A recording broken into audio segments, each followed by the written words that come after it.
Welcome to Coffee with Paul, where your city manager talks about topics that are important to you. Hi, welcome back to another Coffee with Paul. This week with me we have Erick, our CFO, who's going to be here to talk to us a little bit about the dollars that we are receiving from the state. Erick, welcome back to Coffee with Paul.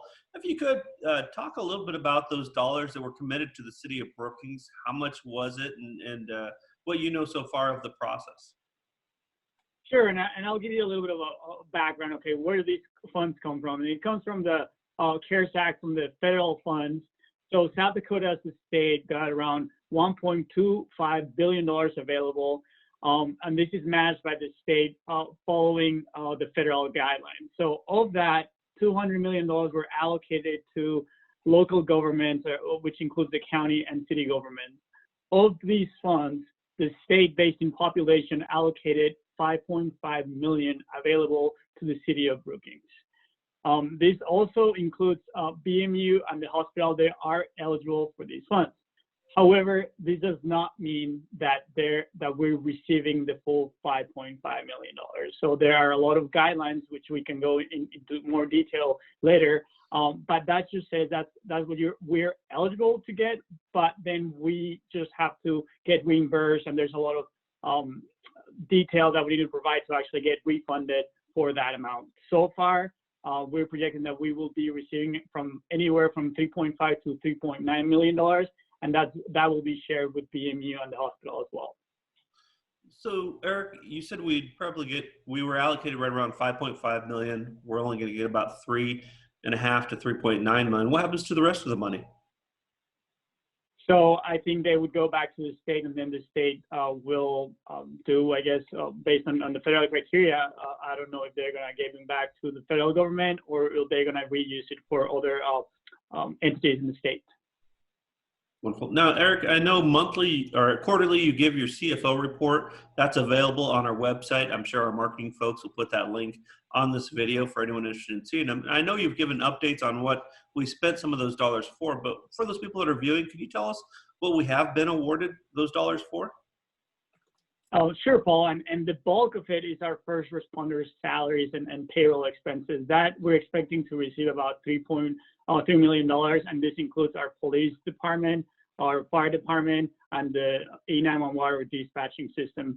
The rest is just the COVID-related expenses, and by that, it's not revenue replacement, it's not big infrastructure projects, it's mostly PP&E and office equipment that we've had to purchase so that our employees can continue providing services to our citizens in a remotely manner.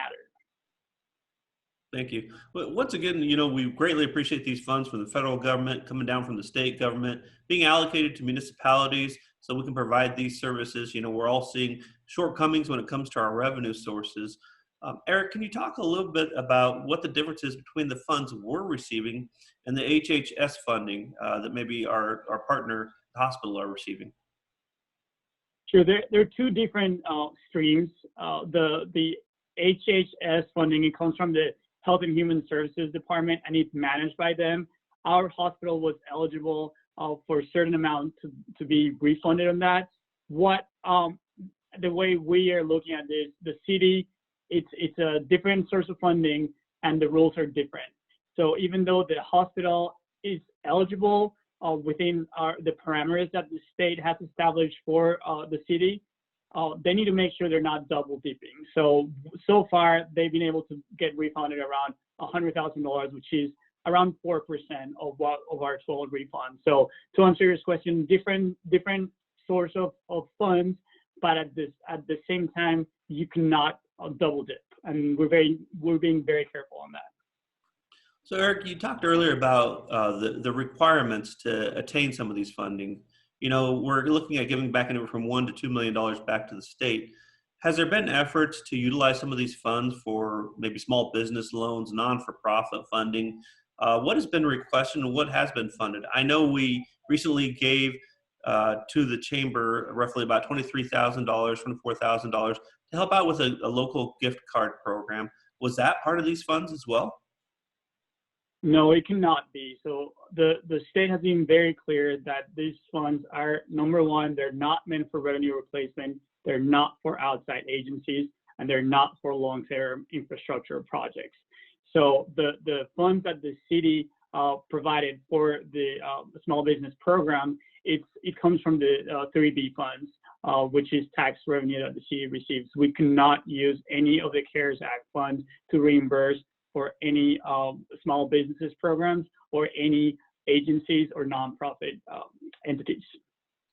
Thanks, Eric. You know, I think we get a lot of those questions. What can we utilize these monies for? How can we capitalize on them for our community? I think it's important that people do know that we do try to ask as many questions as possible to get those monies into our community as much as possible to maximize those dollars for our community. And so people who have further questions, feel free to submit those either to the Coffee with Paul, to Eric, but also those individuals who would like to see more of the detail. I encourage them to look at your CFO report, which you do quarterly, that not only tells folks in our city council about our local sales tax dollars, the 3B, the pillow, but also expenditures as well, and how we're doing with these funds that we're receiving from the state. Once again, those funds have to be fully maximized and expanded by the end of this year. January 1 will be the cutoff. As far as new funding coming down the pipeline, Eric, have you heard much about what we might foresee after the first of the year? No, and we would like to get some more clarity on that. There's actually been a lot of push because we know that COVID will still be here, at least for the first quarter, if not the first half of next year. So there's a lot of big push to extend this program. So from that $5.5 million allocation, could we still use some for next quarter? Or I know that there's talks in the capital of an additional funding relief program. And I do believe that there's a little bit of funds, or at least the scope includes local governments as well. So we don't have a lot of clarity right now. We just know what's public so far. Wonderful. Well, Eric, appreciate your time today. Anything else that you'd like to leave with the public? Yeah, I just want to let you guys know or be more clear on, like, these funds that we're receiving are not additional revenue to the city. This is on a reimbursement basis. So it's not like we're getting this above and beyond. There's been a lot of expenses that we've had to do, to incur in, to respond to COVID, to continue providing citizens services to our citizens, buying masks for everybody. And so a lot of these funds are going to be used to replace those expenses, to cover for those expenses, as well as for our first responder salaries. Wonderful. Thank you, Eric, for joining us today. Once again, anyone who's interested in finding out more of this information, I'd encourage you to go to our website. Not only do we have the CFO report there, but also our COVID page, which you can find all the daily data that we provide from SDSU and our community partners, as well as our weekly updates for our thresholds and how we're doing as far as the top 10 communities here in South Dakota, of which I would note Brookings is doing very well. That's because of the efforts of our residents. And so keep up those efforts. Continue to wear your mask, social distance, and continue good hygiene habits. So until next time, thank you and have a wonderful day.